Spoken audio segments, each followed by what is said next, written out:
when you talk about the great players like Kobe Bryant, LeBron James, Larry Bird, Michael Jordan, these guys had great work ethic. Who did you play with that had great work ethic? Nobody. Nobody. Nobody on the Clippers went Nah. out and shot the ball before everybody else got there or stayed later than everybody else? Nah, man. We were the type that, we believed that if you stay ready, you ain't got to get ready. And we all felt like we were ready. Okay, now there was this big thing about Shaq being lazy when he was with the Lakers. Was it a player on the Clippers that you felt was lazier than everybody else? Michael Olowokandi, the #1 draft pick, man. Dude had a great workout. I saw him during his workout. He was awesome. I said, damn, this dude, okay, I can see why they talking about getting him #1. He got some shit with him. But once it came time to produce under the bright lights, man, he just faded. The dude was lazy. When we got Kareem Abdul Jabaar on his coaching staff, Kareem was my favorite player growing up. It was the reason why I was a Laker fan as a kid, wore number 33. He used to take Mike and work him out. And, I used to be sitting on the other end, working on my shit by myself because Kareem was too busy focused on Mike. When one day Mike told him, he said, man, that shit don't work. It worked for you back when you played 50 years ago, but it's a new day and age. Old ass moves don't work anymore. And I heard everything sitting at the other end. I just started laughing, man, because, Cap had this look of shock on his face. He couldn't believe he was being disrespected by this dude. And he just walked down to the other end with me, said, let me see what you got. Start fucking with me finally. But Olowokandi, man, dude had all the potential of the world, just lazy as fuck. When you guys traveling all around the nation, pretty girls everywhere, how easy is it for a pro athlete to get a girl in every city? It's nothing. It's nothing. I was told my rookie year, we went to St. Louis. The first time we were supposed to play the Lakers, man, in the preseason. And they asked me what I was going to do on the bus ride over to the hotel. And I had plans. I'm about to hit the clubs, about to see what they got out here. I'm about to go snatch me a couple. They said, nah, Slim, it's like this. When we get to the hotel, you ain't even going to have to leave. Because as soon as we get to the lobby, it's going to be about 20, 30 bad ones, waiting in the lobby. They there just for you. They already know your name. They know your stats from college. They know how much you make. They know your mama's maiden name. They know your brother and sister's names. They know your high school stats. And these women, they all professionals. They all got multiple degrees. They got their own money. They don't want your money. They just want to have some fun with you. Fucking with the NBA players, what they want.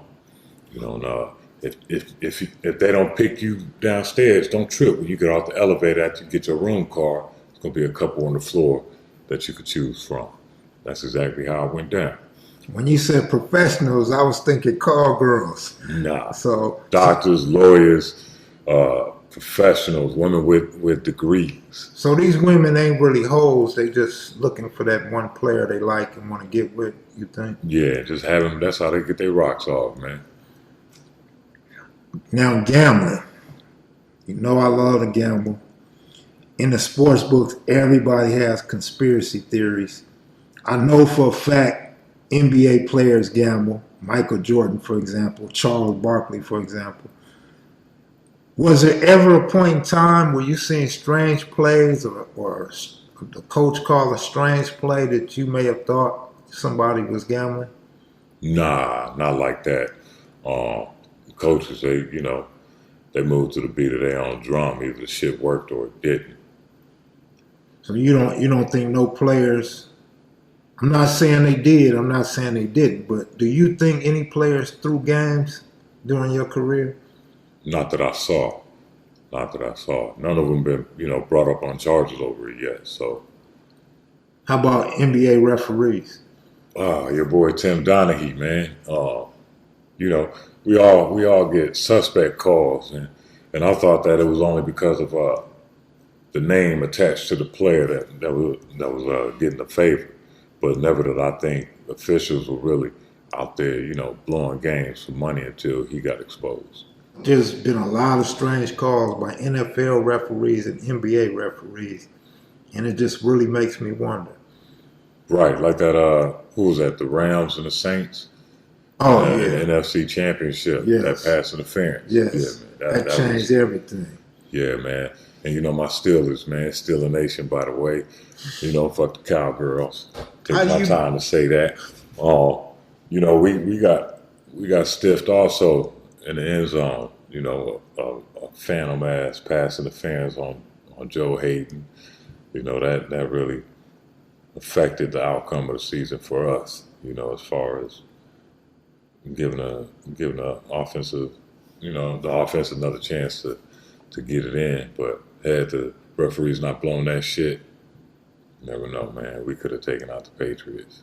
What you think about the Rams coming back to LA? I think it's good for the city. You know, it produced a lot more jobs that people really needed. You know, just like the Chargers, man. You know, more jobs for the community, and you know that gives other motherfuckers an opportunity to keep their ass out of trouble about the streets. You think the Chargers will win a Super Bowl before the Rams? Nah, I think the Rams will win one. They'll win another one before the Chargers do, as long as they don't tear shit up. Now, this is what I really want to interview you for. Fights in the NBA. Who was the best fight you've seen in the NBA? The best fight, it wasn't even. I had to say Charles and Shaq, even though only one punch really barely connected. You know, and that was during a dog pile when Chuck got him on the head. But you know, not too many people connected. It was more or less just a bunch of wrestling and you know, swinging and missing because everybody be so busy trying to hit somebody and you know, nobody ever really connected. Did you ever play against Ostertag or Zerbiak, I played against them, yeah. Karl Yeah, Malone? yeah. You didn't have no fights with none of them three Nah, dudes? no fights with them, man. The most physical altercation I got into it with, man, was with Maurice Taylor during practice, man. Okay. You know, I got there early just because I was on some other shit that day. And I got the rack and I'm shooting off to the side. And, you know, everybody else start filtering in.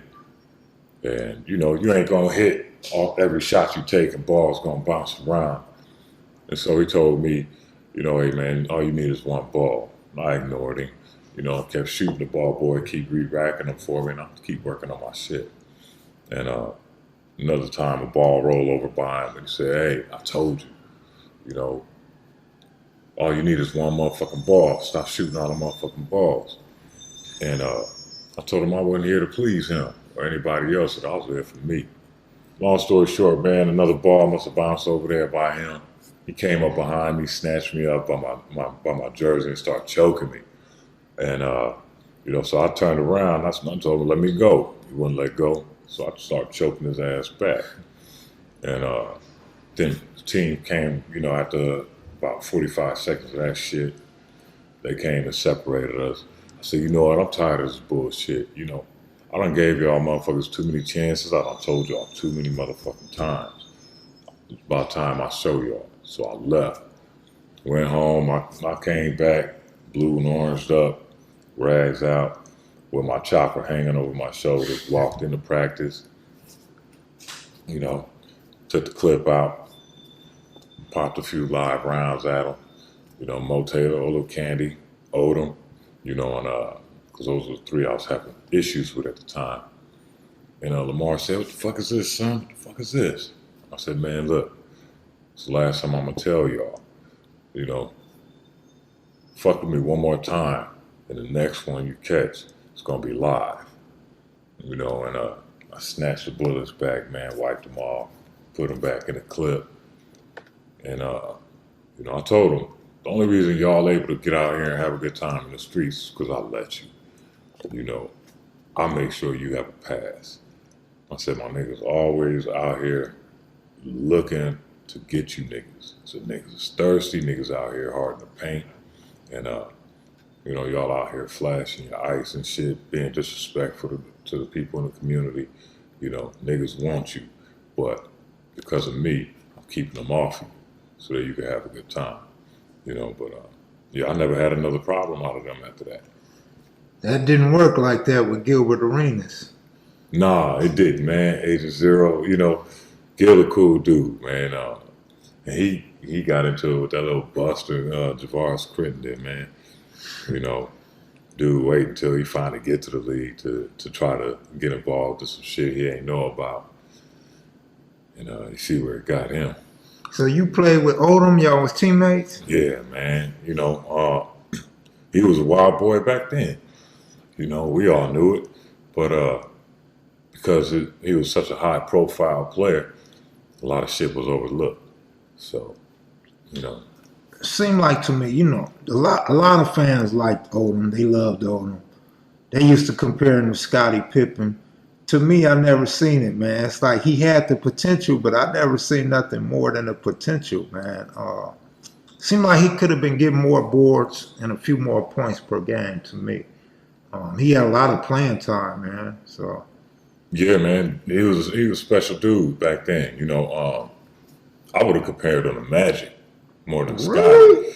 Yeah, man, that court vision. You know, he was at practice dropping no looks, you know, all the time. So, you know, I would have compared him to a left-hand Magic. Dude had major skills. Wow, that's big. You know what, man? I gotta say this, man. You know, that dude, he been through hell and back. You know what I'm saying? And he bounced back, man. And I'm proud of the progress he's made in his life. Yeah, that's good, man. You know, the Kardashians are known for wrecking a black man's life, man. Yeah. You know, but man, it seemed like it's just me, my observation. It seemed like Lamar wasn't paying attention on the court, and you guys got him being a good passer and having court vision and all that, man.